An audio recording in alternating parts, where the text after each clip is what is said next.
Love ಮಾಡ್ತಾ ಇದ್ದ ಯುವತಿ ಕೈಕೊಟ್ಟ ಹಿನ್ನೆಲೆ ಮನನೊಂದು ಬಾಡಿ ಬಿಲ್ಡರ್ ಒಬ್ಬ ಆತ್ಮಹತ್ಯೆ ಮಾಡ್ಕೊಂಡಿದ್ದಾನೆ. ಕಿರಣ್ 26 ವರ್ಷದ ಮೃತ ಬಾಡಿ ಬಿಲ್ಡರ್ ಆತ್ಮಹತ್ಯೆ ಬೆಂಗಳೂರಿನ ಮಹಾಲಕ್ಷ್ಮಿ ಲೇಔಟ್ ಪೊಲೀಸ್ ಠಾಣೆ ವ್ಯಾಪ್ತಿಯಲ್ಲಿ ಘಟನೆ ನಡೆದಿದೆ. 3 ವರ್ಷಗಳಿಂದ ಯುವತಿಯೊಬ್ಬಳನ್ನ ಪ್ರೀತಿಸ್ತಾ ಇದ್ದ ಕಿರಣ್ ಪ್ರೀತಿ ಮಾಡ್ತಾ ಇದ್ದಂತೆ ಯುವತಿ ಕೈಕೊಟ್ಲು ಅನ್ನೋ ಕಾರಣಕ್ಕೆ ಬಾಡಿ ಬಿಲ್ಡರ್ ಒಬ್ಬ ಆತ್ಮಹತ್ಯೆ ಮಾಡಿಕೊಂಡ. ಬಾಡಿ ಬಿಲ್ಡರ್ ಆಗಿದ್ದವನಷ್ಟು ವೀಕ್ ಹಾರ್ಟ್ ಇಟ್ಕೊಂಡಿದ್ದ. ಬೆಂಗಳೂರಿನ ಮಹಾಲಕ್ಷ್ಮಿ ಲೇಔಟ್ ಪೊಲೀಸ್ ಠಾಣೆ ವ್ಯಾಪ್ತಿಯಲ್ಲಿ ಘಟನೆ ನಡೆದಿದೆ.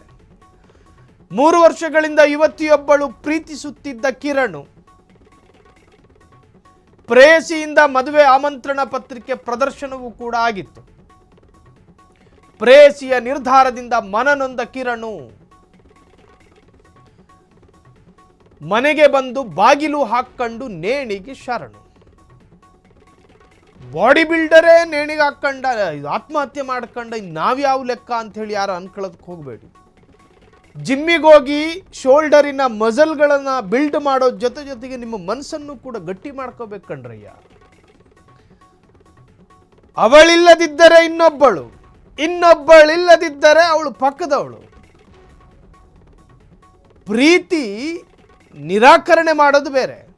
ಈ ಹೆಣ್ಮಗಳೇನು ಮಾಡಿದಾಳೆ, ಪ್ರೀತಿ ಮಾಡ್ತಾ ಇದ್ದೀನಿ ಅಂತ ತೋರಿಸ್ಕೊಂಡು ಅದಾದಮೇಲೆ ಏಕಾಏಕಿ ಬೇರೆಯವ್ರ ಜೊತೆ ಮದುವೆ ಆಗೋದಕ್ಕೂ ಕೂಡ ನಿರ್ಧಾರ ಮಾಡಿಕೊಂಡಿದ್ಲಂತೆ. ಅದನ್ನು ತಡ್ಕೊಳ್ಳೋಕ್ಕಾಗ್ದಿಲ್ಲ.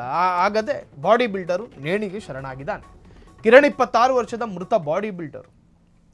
ಸ್ಪೋರ್ಟ್ಸ್ ಮ್ಯಾನ್ ಸ್ಪಿರಿಟ್ ಇರಬೇಕಾಗಿದ್ದು ಹುಡುಗ ಅಲ್ವಾ, ಆದರೆ ಇಷ್ಟು ಕೋಮಲವಾದ ಮನಸ್ಸಿಟ್ಕೊಂಡಿದ್ದ ಅಂತ ಈಗಲೇ ಗೊತ್ತಾಗಿದೆ ಆ ಹುಡುಗಿಗೆ. 26 ವರ್ಷದ ಬಾಡಿ ಬಿಲ್ಡರು ತನ್ನ ಜೀವ ಮತ್ತು ಜೀವನನೂ ಹಾಳು ಮಾಡ್ಕೊಂಡ. ಪ್ರೀತಿ ಲವ್ ಫೇಲ್ಯೂರ್ ಆದರೆ ಏನಂತೆ, ಅವಳಕ್ಕಿಂತ ಕೋಮಲ ಆಗಿರೋಳು ಸಿಗ್ತಾಳೆ ನಾಳೆ ದಿನ.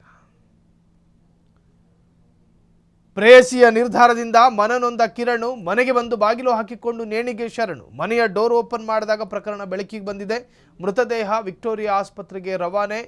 ವ್ಯಾಲೆಂಟೈನ್ಸ್ ಡೇಗೆ ಪ್ರೇಯಸಿಗೆ ಗಿಫ್ಟ್ ಕೊಡೋದಕ್ಕೆ ಸಿದ್ಧತೆ ಮಾಡಿಕೊಂಡಿದ್ದ ಕಿರಣ್ ಹತ್ಯೆಗೂ ಮುನ್ನ ಡೆತ್ ನೋಟ್ ಬರೆದಿರುವ ಕಿರಣ್ ಆತ್ಮಹತ್ಯೆಗೆ ಪ್ರೇಯಸಿ ಹಾಗೂ ಆಕೆಯ ತಾಯಿಯೇ ಕಾರಣ ಎಂದು ಉಲ್ಲೇಖ. ತನ್ನ ಮೊಬೈಲ್ ಪಾಸ್ವರ್ಡ್ ಅನ್ನು ಕೂಡ ಪತ್ರದಲ್ಲಿ ಉಲ್ಲೇಖ ಮಾಡಿ ನೇಣಿಗೆ ಶರಣಾಗಿದ್ದಾನೆ ಜಿಮ್ ಬಾಡಿ ಬಿಲ್ಡರ್. ಕ್ಷಣ ಕ್ಷಣದ ಸುದ್ದಿಗಳಿಗಾಗಿ ಫ್ರೀಡಂ ಟಿವಿ ಸಬ್ಸ್ಕ್ರೈಬ್ ಮಾಡಿ, ಲೈಕ್ ಮಾಡಿ ಹಾಗೂ ಫಾಲೋ ಮಾಡಿ. ಹೊಸ ಸುದ್ದಿಗಳ ನೋಟಿಫಿಕೇಶನ್ಗಾಗಿ ಬೆಲ್ ಐಕಾನ್ ಮೇಲೆ ಕ್ಲಿಕ್ ಮಾಡಿ.